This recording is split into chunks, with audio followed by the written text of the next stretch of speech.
In this video, I will be replacing the bearing holder on the VL-LITE. To do this replacement, I will be working on the wheel standing on its legs or propped up on blocks on its back. The tools you will need are a number 2 Phillips screwdriver, an 8mm T-wrench that's included with your wheel, and a 10mm, 13mm combination wrench that's also included with your wheel. First, remove the wheel head by using the 8mm T-wrench that came with your wheel to loosen the set screw on the shaft of the wheel head. Next, remove the dust cover that is located between the wheel head and the bearing holder. Next, locate all 8 motor cover screws. Remove them using a number 2 Phillips screwdriver. Once that is done, lift away the motor cover to expose the inside of the wheel. Now go back to the top side of the wheel.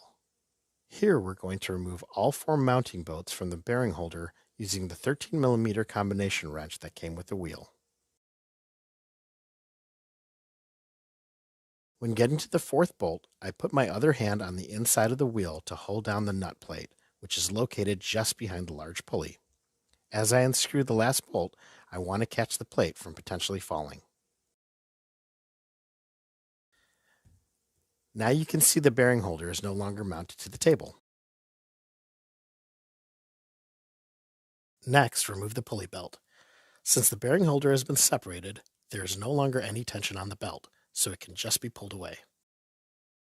Using the same 13mm wrench, unscrew the pulley wheel mounting bolt and washer. Pulling straight out, remove the pulley wheel from the bearing holder shaft. Move the nut plate off to the side. And from the top side, remove the bearing holder from the wheel. Grab your replacement bearing holder and position it where the holes on the bearing holder match the holes of the frame.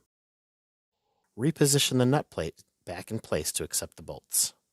Now replace the large pulley, making sure the flat of the pulley faces out. Replace the washer and bolt and tighten the pulley down.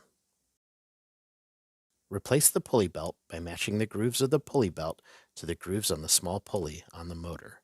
Then feed the belt around the large pulley. Shimmy the bearing holder a little to align the holes of the nut plate with the holes of the bearing holder. Insert the first bearing mounting bolt, but do not tighten it all the way down just yet.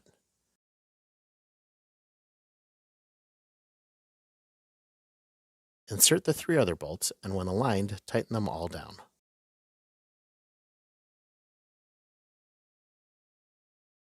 Lastly, replace the motor cover and all 8 motor cover screws.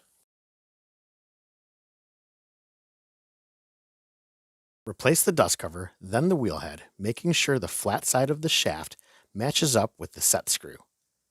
Use the 8mm T-wrench to tighten that set screw.